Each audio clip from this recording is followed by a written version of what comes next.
Là, on se retrouve pour un nouveau concept sur ma chaîne, c'est les podcasts. Donc ça va pas être des podcasts audio, moi je préfère que ce soit en vidéo parce que comme je vous ai dit, moi j'ai toujours rêvé d'être youtubeuse, donc s'il vous plaît, mettez des likes, abonnez-vous, mettez des j'aime et partagez parce que vous pouvez faire en sorte que je sois vraiment youtubeuse en fait. Je compte sur vous. Donc aujourd'hui, on se retrouve pour mon premier podcast. J'ai décidé de l'appeler My Écoute ça. Le but de ce podcast, pour vous le teaser un peu, ça va être que j'invite des gens et on discute. Voilà, on discute sur un sujet, ils me racontent une story time et je réagis.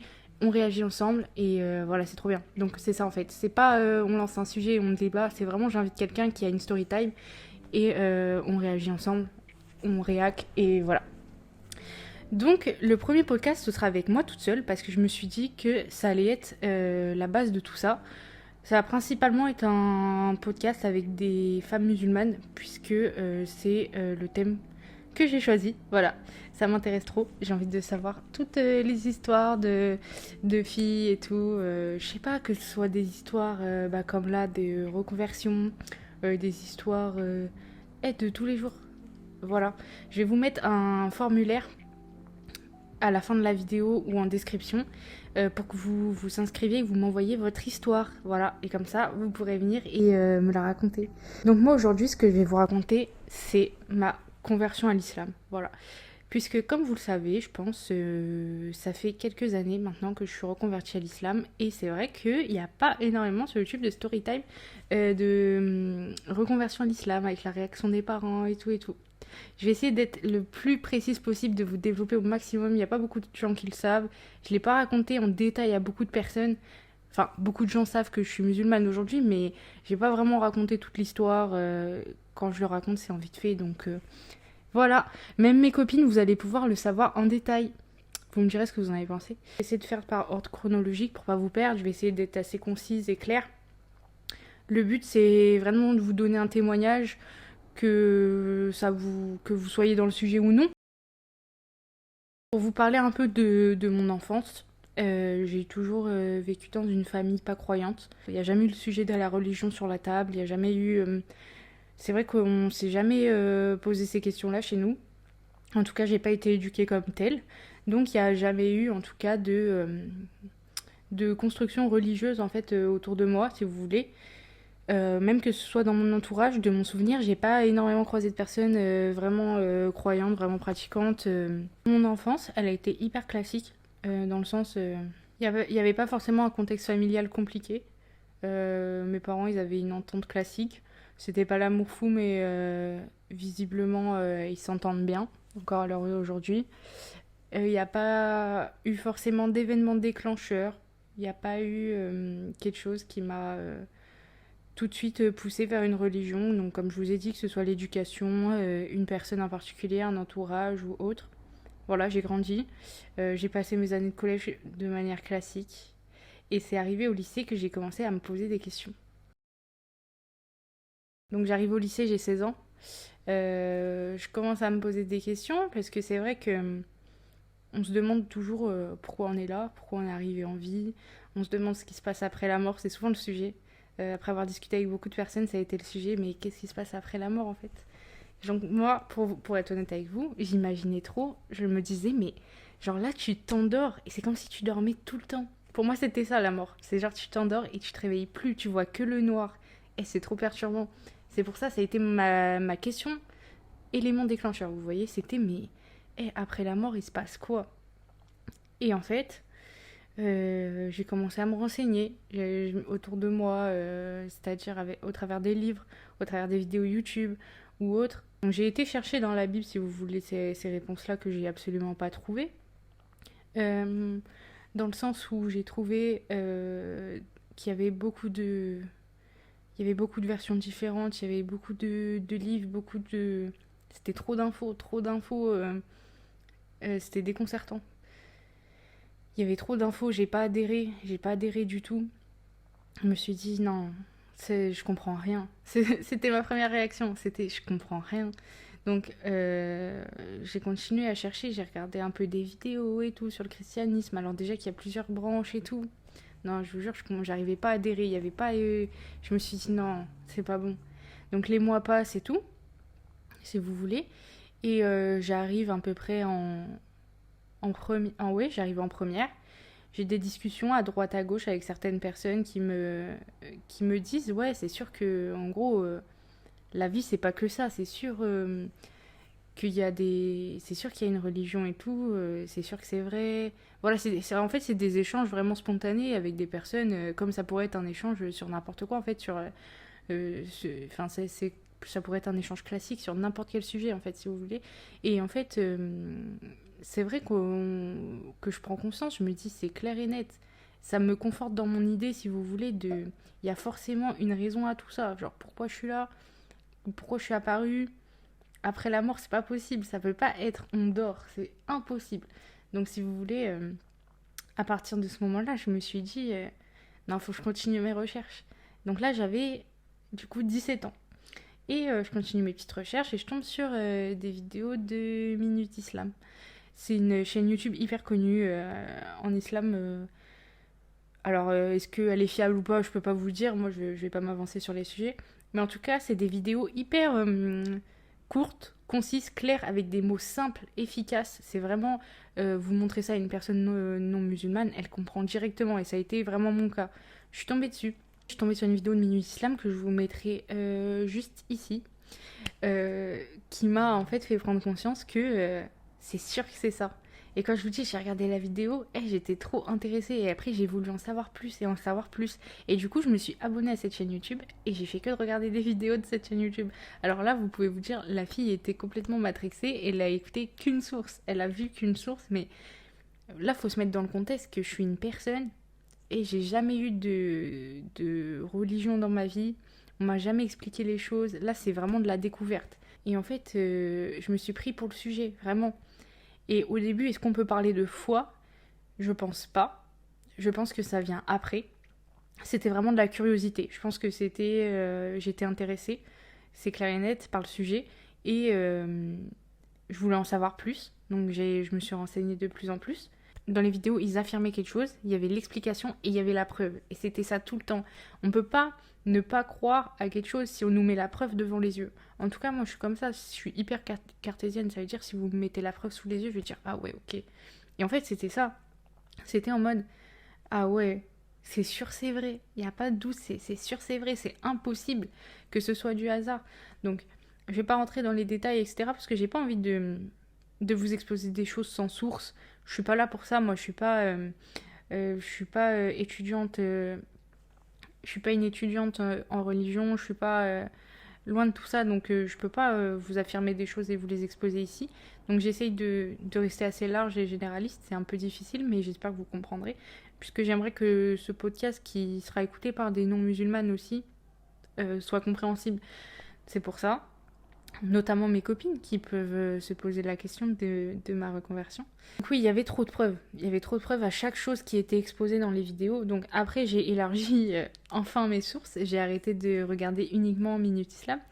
Et j'ai commencé à lire. C'est-à-dire, je me suis dit, bon, faut que j'aille voir le Coran quand même. Genre, j'étais vraiment intéressée. Je me suis dit, faut que j'aille lire, etc. Et là, je commence à lire, tout ça. Donc, à partir de ce moment-là, je me suis dit, c'est trop logique, c'est trop simple, c'est trop compréhensible, dans le sens où là vous prenez quelqu'un qui n'a jamais lu ça de sa vie et qui arrive à comprendre le message qui est exposé, vous voyez. Donc je vous dis pas que je me suis mis à lire le Coran en entier, loin de là. J'ai lu des passages, j'ai lu quelques sourates, etc. Et à l'époque, je savais même pas ce qu'était une sourate, en fait, si vous voulez. C'était vraiment, je lisais un livre, en fait. Un livre qui m'expliquait la vie. Voilà, si vous voulez, je l'ai vu comme ça, en fait. C'était quelque chose, c'était enfin ce qui m'expliquait la vie. Au bout de 17 ans d'existence ici, j'avais quelque chose qui m'expliquait le déroulement de la vie, qu'est-ce que je dois faire, comment je dois faire pour parvenir à quelque chose de bien, pour avoir une bonne vie et pour avoir une bonne fin. Vous voyez ce que je veux dire ? C'est ça en fait. Je me suis dit, en plus, j'avais la réponse à qu'est-ce qui se passe après la mort. C'est simple et efficace. Le paradis, l'enfer. Tu dois faire ça si tu veux aller au paradis. Tu dois pas faire ça si tu veux pas aller en enfer. C'est simple, efficace. Vous voyez ce que je veux dire ? Donc là, on revient à l'époque où j'ai 17 ans. Et on va appeler cette période la période de découverte de l'islam. vraiment la découverte. Je ne connaissais rien, je me renseignais simplement. Et après ça, j'ai commencé à avoir eu, je pense qu'il y a... Ensuite, j'ai la foi qui s'est installée, c'est-à-dire la foi en islam. Qu'est-ce que c'est? En tout cas, pour moi, je crois uniquement en Allah. Ça veut dire, j'ai commencé à me dire, là, tous les autres trucs, c'est faux. On essaye de nous induire en erreur, je sais pas. Pour moi, je crois que en ça. Voilà, je commence à croire que en, que en ce qu'on m'a exposé dans cette religion, en tout cas. Et ça veut dire, j'ai commencé à me renseigner. Et effectivement, quelle a été mon étape d'après? Là, on va passer vraiment au fait que vraiment j'y crois et que je veux j'ai le souhait de rentrer dans cette religion. Donc, qu'est-ce que j'ai fait avant de rentrer dans cette religion? C'est simple. C'est une des premières choses que j'ai compris, en tout cas pour ma part. Hein. Je dis pas que tout le monde devrait faire ça, loin de là. Je ne sais pas si c'est la bonne chose à faire. Moi, ce que j'ai changé en premier, c'est mon comportement.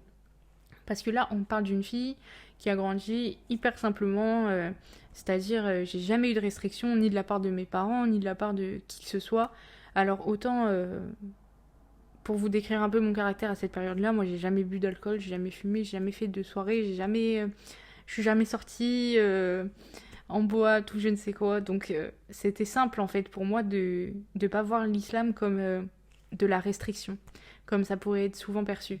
Oui, donc là où je voulais en venir, c'est la première chose que j'ai changé chez moi, c'est mon comportement.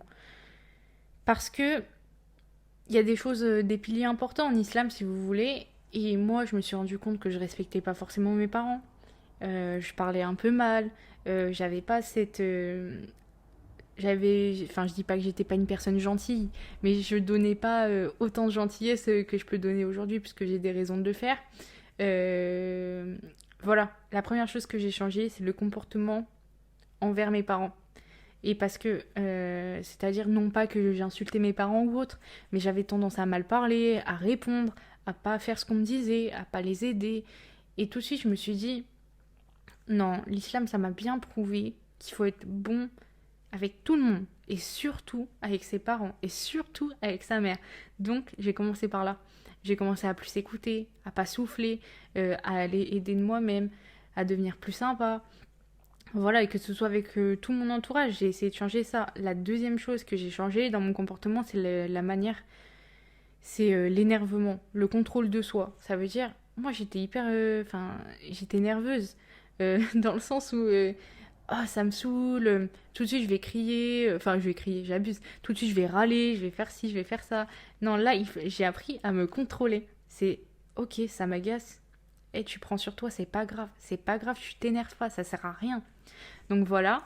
La troisième chose qui a été super compliquée pour moi, et là on arrive dans l'année de mes 18 ans, c'était la rancœur. J'étais très rancunière. Ça c'est dingue et ça m'a duré des années, j'ai travaillé sur ça très longtemps. J'étais hyper rancunière. Pendant l'année de mes 18 ans, j'ai vécu une trahison amicale, si je peux dire, et ça a été hyper dur pour moi de passer à autre chose parce que j'avais une rancœur. J'étais attachée à ça, vous voyez, alors que à l'heure actuelle, mais je m'en fiche en fait.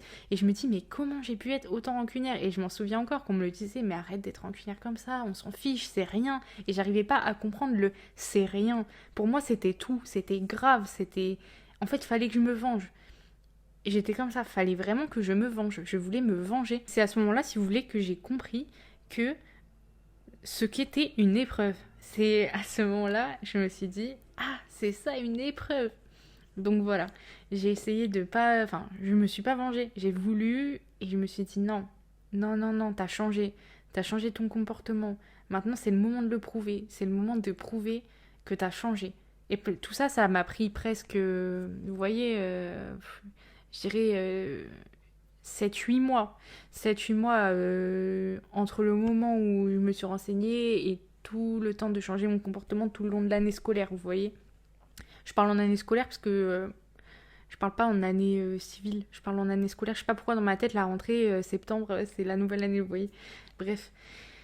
Du coup, sur toute cette année, j'ai changé mon comportement et c'était ma priorité. C'était ma priorité parce qu'effectivement, je savais qu'il fallait se convertir à l'islam. Je savais qu'il fallait faire la shahada et qu'il fallait, voilà, pour rentrer. effectivement dans l'islam et annuler tous les péchés que j'ai pu faire avant et repartir d'une nouvelle vie, vous voyez. Mais avant de repartir sur une nouvelle vie, j'avais absolument pour but d'avoir au moins le bon comportement. Voilà, c'était ma base. On arrive en mai 2022, fin mai 2022, et c'est là que je décide de me convertir, donc toute seule, dans ma chambre. Comme je vous ai dit, il y avait très très peu de personnes au courant. La seule personne à ce moment-là, il y avait 2 personnes qui étaient au courant, et dont l'une à qui j'en ai parlé, c'est parce que cette personne, qui viendra peut-être sur le plateau, sur ce plateau podcast d'ici quelques semaines, raconter une story time, m'a parlé, c'est vraiment c'est le destin. Elle me disait, mais Marine, c'est un jour, on a mangé ensemble, et elle me dit, mais Marine, moi j'hésite trop, j'ai trop envie de me convertir dans une religion, mais j'hésite entre le christianisme et l'islam. Et moi, dans ma tête, je voulais absolument pas dire que j'étais intéressée par l'islam parce que j'avais peur qu'on me juge. Clairement, je vais vous le dire, j'avais peur d'être jugée, donc j'en parlais à personne. Et à ce moment-là, dans ma tête, c'était vraiment une amie que je considère énormément. Et là, elle me dit ça, et je me dis dans ma tête, non Marine, je peux pas. Pour moi, c'était une erreur qu'elle se dirige vers le christianisme, vous voyez. Et du coup, je me suis dit, écoute, faut que je te parle et tout. Pour moi, l'islam, c'est vraiment la vérité et tout. Et je commence à lui expliquer, à lui mettre les preuves que j'ai à ce moment-là sous le coude, dans le sens où je lui explique, regarde, le Coran, t'en as qu'un, ça a toujours été le même. T'as qu'un livre, un seul et même livre. T'as qu'une seule et même version.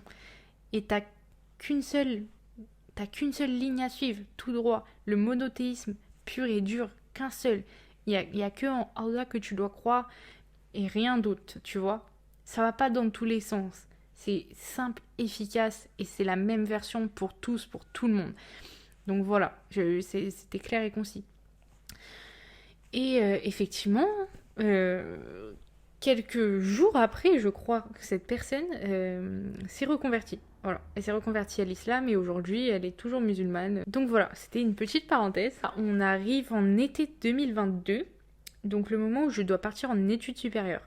À ce moment-là, je suis vraiment attachée à la religion. Je me renseigne tous les jours. J'ai pour projet directement de porter le voile dès que j'arrive dans ma nouvelle ville d'études supérieures. Parce que j'ai compris que c'était une obligation. Et c'était pas forcément une contrainte pour moi. Alors autant je sais que ça peut être compliqué pour certaines personnes, mais voilà, j'ai eu cette facilité à le comprendre et à pas... C'était pas un problème pour moi en fait, ça a été directement logique si vous voulez. C'était une suite logique pour moi. Je ferai un chapitre dédié au voile si vous voulez un peu après. Donc voilà. Pour vous dire que là, je suis vraiment attachée à la religion, j'ai vraiment la foi qui est arrivée, etc. Mais je sais toujours pas prier. Je suis toujours pas allée dans une mosquée. Vraiment, je suis une baby musulmane en fait. C'est vraiment baby quoi, petite, comme ça quoi. Mais j'étais vraiment, je pense que c'était les mois où ma foi était le plus haute depuis que je me suis reconvertie. Et je vous jure, c'est l'envie de s'instruire sur ce sujet tout le temps, d'écouter tout le temps d'écouter tout le temps des cours, tout le temps des...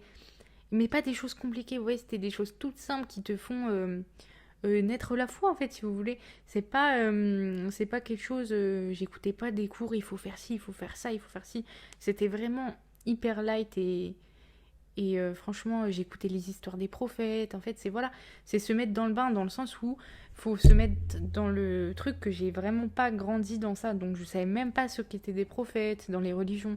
Je savais pas à quoi ils étaient reliés. Enfin, vraiment, je connaissais rien et j'ai tout appris, vous voyez, au travers de vidéos, de podcasts, Et c'est peut-être qu'à ce moment-là, mes sources n'étaient pas forcément bonnes, mais qu'importe à ce moment-là, je pense. C'était le principal but, c'était de faire naître ma foi en fait, voilà. Et j'étais intéressée, c'est comme ça. Voilà, donc là on arrive en septembre 2022.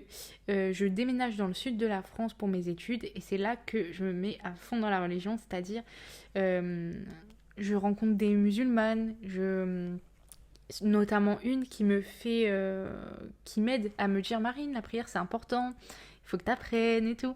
Et c'est vrai que je me suis dit ouais c'est vrai et je repoussais Ça faisait quelques mois que j'essayais et que je trouvais ça difficile d'apprendre la prière, honnêtement, parce que il fallait apprendre une sourate, il fallait réciter plusieurs textes, etc. Et je connaissais rien, donc c'était dur. Et c'est vrai que c'est là que j'ai commencé à apprendre le Fatiha, qu'on récite pendant la prière. Euh, et en fait, j'ai commencé à l'apprendre, mais j'y arrivais pas forcément. Donc ce que j'ai fait, c'est que j'ai appris la prière en mettant plein de papiers devant mon tapis. J'avais plein de papiers et donc je faisais ma prière et je récitais comme ça en lisant les papiers. Et en fait, à force de lire, au bout de, je sais pas, 3 semaines, j'avais, en fait, sans m'en rendre compte, appris les textes. Et après, j'ai commencé à prier sans mes papiers, mais ça a pris du temps, hein, sans les papiers. Ça a bien pris 3 mois, je pense, à ce que je n'ai plus du tout de papier. Donc j'ai aussi appris les ablutions, j'ai appris... alors ça m'est déjà arrivé au début, si vous voulez des anecdotes, j'ai déjà au début, j'ai prié sans mon voile, mais par oubli en fait si vous voulez. J'ai acheté en mode j'allais faire mes courses, du coup j'avais 18 ans, je partais faire mes courses et je prenais des cordons bleus alors qu'ils n'étaient pas là, vous voyez. Et après arrivé chez moi je faisais mince, j'ai oublié. Mais parce que toute ma vie j'ai acheté des cordons bleus Fleury Michon avec ma mère quoi, vous voyez ce que je veux dire. Donc voilà, c'est pour ça. Et j'ai lu le Coran à l'envers parce qu'il faut le lire de droite à gauche et j'ai commencé par là comme un livre normal. Enfin plein de petites anecdotes comme ça en fait si vous voulez. Suite à ça j'ai commencé à aller à la mosquée aussi. Donc j'y suis allée une première fois comme ça. Donc je m'y suis rendue et j'ai tout de suite hyper accroché avec la mosquée. Autant il y a des personnes qui aiment pas trop forcément y aller, qui sont un peu gênées ou autre, mais c'est vrai que j'ai directement adhéré avec la mosquée. J'ai bien aimé aller à cet endroit en fait, si vous voulez. Je m'y rendais de temps en temps, j'y faisais des rencontres avec des gens avec qui je pouvais discuter, etc. J'étais souvent avec mon amie qui effectivement est musulmane et du coup qui m'a de naissance et qui m'a appris beaucoup beaucoup de choses en vivant entre guillemets avec elle parce qu'elle aussi elle était en BTS dans une nouvelle ville et toute seule, etc. Et du coup on passait beaucoup de temps ensemble, elle m'a appris beaucoup de choses et comme je pouvais lui en apprendre en fait en retour, parce qu'effectivement quand on se reconvertit on se renseigne beaucoup, on apprend beaucoup, on lit beaucoup et du coup on a des connaissances et qu'on peut partager à des personnes nées musulmanes en fait. À ce moment-là donc j'ai mis mon voile, je faisais mon BTS, donc malheureusement je l'enlevais en classe et je le remettais à la sortie en fait si vous voulez, et toutes mes sorties extérieures je l'avais, j'étais en abaya, etc. Étape importante, le premier ramadan. Effectivement, mon premier ramadan. Très dur. Très très dur, les amis. Pourquoi? Parce que c'était le lever à 4 heures et le fait de manger le matin. Alors déjà, de base, c'est pas quelque chose que je fais. Mais alors, manger, c'était tellement dur. Le fait de pas boire, etc. Je m'en rappellerai toujours dans ma classe de BTS. Les filles qui étaient musulmanes, je leur disais, les filles, j'ai faim. Les pauvres, je leur répétais ça toute la journée. Je leur disais, les filles, j'ai faim, j'en peux plus. J'y arrive pas, je vais pas tenir et tout. Et c'était vraiment. Et elles me disaient, Marine, c'est pas bien, faut pas que tu dises que t'as faim, tu vas tenir, allez, tu vas réussir. Et le soir, j'allais manger avec elles, etc. Et franchement, c'était incroyable, c'était un super ramadan. Donc voilà, j'ai même fait du coup l'Aïd avec la copine dont je vous parlais qui s'est reconvertie. Elle était venue chez moi dans le sud et on a fait l'Aïd ensemble. Donc pareil, on est allé à la mosquée que je fréquentais dans cette ville et c'était super. C'était rien de bien compliqué. Donc pendant ce ramadan, effectivement, j'ai décidé d'annoncer à mes parents que j'étais musulmane. Donc comment j'ai procédé? J'ai fait énormément d'invocations, les amis, j'ai fait énormément de prières, j'avais tellement peur. Mais vous pouvez pas savoir la peur que j'ai ressentie tout le temps, en permanence, j'y pensais, j'en rêvais. Il fallait que je fasse cette annonce et c'était pendant mon premier ramadan, donc ça faisait environ presque un an que j'étais reconvertie. Et je me suis dit, c'est le moment, il faut que j'arrête de le cacher. Ça devenait dur, en fait, de le cacher tout le temps. Et en fait, à ce moment-là, quand tu te reconvertis, en fait, et que le temps, il passe, t'as une nouvelle identité qui se crée. Et en fait, j'avais l'impression de plus être moi-même, en fait, vis-à-vis de ma famille. Et c'est ça qui me dérangeait. C'était de l'annoncer à mes parents avec une lettre, tapée sur l'ordinateur, hein, une lettre où j'explique que j'ai décidé de faire ce choix. Ce choix parce que j'avais besoin de réponses à mes questions et que c'était la religion qui m'avait le plus qui me correspondait le plus en fait, que ce soit avec mes valeurs, avec ma façon d'être. Comme je vous ai dit, je bois pas, je sors pas. C'était hyper en corrélation, c'est bête, mais forcément, j'ai 18 ans, j'ai quasiment rien vécu et c'est des choses auxquelles je me raccroche en fait. Donc effectivement, plus que à savoir, contrairement à ce qui est montré de partout, la femme en islam, elle est hyper valorisée et je trouvais ça incroyable, vous voyez.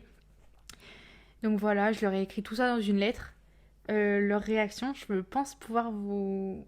Ils ont... Alors leur réaction, au début, ils m'ont dit en mode, ils m'ont répondu parce que je l'ai envoyé par WhatsApp, ma lettre en fait en PDF si vous voulez. Et je crois que ma mère a répondu, c'est une blague, point d'interrogation. Et je dis non, maman, je te jure que c'est vrai. Parce que je fais beaucoup de blagues à mes parents, du coup ils pensaient que c'était un prank, visiblement. Et du coup je dis non, maman, c'est vrai, etc. Et elle m'a dit qu'elle s'en doutait, qu'elle respectait mon choix, etc. Mais que mon père, il était un peu... Enfin, mes parents, ils étaient un peu en colère au début. En fait, je pense que eux-mêmes, ils savaient pas trop ce qu'ils ressentaient. Voilà, je pense que mes parents, ils étaient un peu perdus. En fait, c'était l'inconnu pour eux. C'était clairement c'était la peur de l'inconnu pour eux. J'ai 18 ans, je suis partie dans une autre ville. Ils pensaient que je m'étais faite un peu influencer par d'autres personnes, alors que pas du tout. Et c'est comme ça que je leur ai vendu la chose. Je leur ai dit, vous pensez vraiment que je suis une personne influençable? Enfin, ça me fait de la peine de penser ça de moi. J'ai toujours fait mes propres choix, je me suis toujours débrouillée toute seule. Et aujourd'hui, vous pensez que je me suis fait influencer? Comment ça serait possible de dire ça de moi? Bref. Et au final, si vous voulez, j'y suis allée doucement avec mes parents. Je leur ai pas annoncé pour le voile. Je leur ai pas imposé des choses, je leur ai pas imposé je leur ai pas imposé la prière, enfin vous voyez, malheureusement je faisais pas les choses correctement dans ma religion, vous voyez, mais je voulais y aller doucement avec mes parents, je voulais pas les braquer, et au final je pense que j'ai fait les bons choix, dans le sens où aujourd'hui tout le monde mange halal à la maison, elle va à la boucherie halal du coin, et voilà, en fait je pense qu'aujourd'hui elle défend aussi ma cause, c'est-à-dire quand les gens ils vont commencer à parler mal des musulmans, elle va le défendre un peu. Vous voyez le sujet de ce qu'elle sait, ma mère en tout cas. Et en fait, le fait d'y aller doucement, j'ai eu énormément d'amélioration en fait. C'était plus un tabou. Au début, si vous voulez, c'était super tabou. Et au final, ça c'est devenu classique en fait. Si vous voulez, c'est devenu un sujet un peu normal. Après, il y a des choses que voilà, mes parents ils veulent pas encore voir, ils veulent pas me voir prier ou autre. Enfin, non pas qu'ils veulent pas, mais ça vraiment ça les intéresse pas du tout en fait. Voilà. Et ce que je peux comprendre, et peu importe, c'est pas grave. Tant qu'on me laisse faire, en fait, si vous voulez, voilà.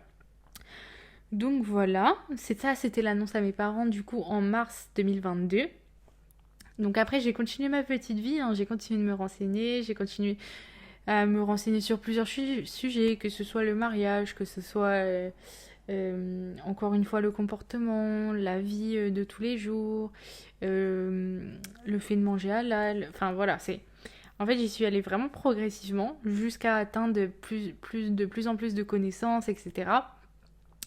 Et donc j'ai continué à porter le voile pendant 3 ans. J'ai fait malheureusement une petite pause avec le voile parce que compliqué avec mes parents qui ne l'acceptent pas, étant donné que je suis revenue dans ma région d'origine. Enfin bon, voilà. Ça a été difficile de cacher surtout le voile à l'entourage. Ça, c'était le plus compliqué parce que c'est quelque chose qui n'est vraiment pas accepté, en tout cas dans mon entourage, du coup, voilà. Et après, concernant mon entourage, il a pas vraiment changé. C'est vrai que naturellement, j'étais plus à l'aise avec des musulmanes. C'est vrai que naturellement, j'ai un entourage avec plus d'amis musulmanes que non musulmanes qui s'est créé. Et si vous voulez, les réactions de mes amis, du coup, que j'avais avant, alors, il y en a une, elle l'a un peu mal... Enfin, pas qu'elle l'a mal pris, mais on aurait dit un peu la réaction de mes parents, si vous voulez, alors que quand même, enfin, elle a pas 60 ans. Elle est comme nous, elle est née dans une génération où on est assez ouvert d'esprit quand même. Bref, j'ai pas trop compris, et au final, cette personne, aujourd'hui, on se parle plus. Et j'ai mon ami que je connais aujourd'hui depuis quasiment 10 ans, qui a réagi de la même manière que mes sœurs, qui m'a dit mais Marine, on s'en fiche, tu fais ce que tu veux, c'est ta vie. Et même elle, le voile, ça la gênait pas du tout. Enfin, c'était très facile avec cette amie-là, et ce qui fait aujourd'hui que je pense que notre lien il est toujours aussi proche, parce elle m'a vraiment acceptée comme je suis, alors qu'elle m'a connue, j'avais 13 ans, vous voyez, c'est marrant l'évolution, et franchement je la remercie pour ça, même si plusieurs personnes diront que c'est normal. Moi je trouve ça génial. Après, qu'est-ce qui s'est passé d'autre dans les changements? Parce que c'est vrai que ça a été un changement aussi, changer son cercle changer son cercle amical, dans le sens où bah oui, tout de suite, voilà, les garçons, je leur parle pas. Les filles, je me dirige plus vers des musulmanes, mais c'est plus naturellement que ça se fait.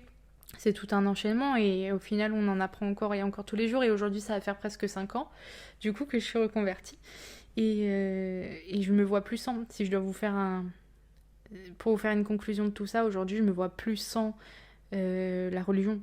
Je m'imagine pas aujourd'hui tout arrêter et ne plus croire. En fait, c'est possible que je sois égarée et que je et c'est possible de retirer son voile, ne plus faire ses prières, ne plus faire ci, ne plus faire ça. Mais au fond de moi, la foi, ne plus croire, je m'imagine pas ne plus croire. Vous voyez ce que je veux dire? Aujourd'hui, je me vois plus ne plus m'imaginer le jour du jugement, m'imaginer que toutes mes bonnes actions et mes mauvaises actions, elles sont là, elles sont écrites, elles sont notées. Tout ce que je fais au quotidien, tous les péchés que je fais, je m'en voudrais toujours. Enfin, ouais, et toutes les bonnes actions, enfin, et tout ce que je fais en bonne action aussi, c'est pour justement ma religion, etc. Je me vois plus arrêter tout ça. Inimaginable, je peux pas vous dire. Donc, tant mieux, j'ai envie de vous dire heureusement. Et c'est pour cette raison que je suis hyper reconnaissante, parce que la foi, c'est quand même le plus important. Et aujourd'hui, me dire que, waouh, 5 ans après, j'ai toujours la même façon de penser. C'est vraiment, voilà, aujourd'hui, mon identité, elle a un peu changé. Je me suis créée autour de ça. J'avais 17 ans quand je me suis reconvertie. Aujourd'hui, j'en ai 22. Donc, oui, j'ai grandi, en fait, toute ma jeune vie d'adulte s'est créée autour de la religion. Et j'en suis vraiment heureuse. J'en suis hyper reconnaissante, puisque heureusement je me suis reconvertie jeune, etc. Vous voyez, je suis contente. Voilà, donc pour faire un topo de tout ça, effectivement, ça nous crée cette nouvelle identité, ça nous crée cette nouvelle façon de vivre, parce que ça change sur tous les points, même chez moi, vous voyez. Il y a plein de choses qui ont changé dans mon appartement ou autre, des installations, pour les ablutions, pour ci, pour ça, enfin voilà, toujours avoir son petit coin de prière, etc.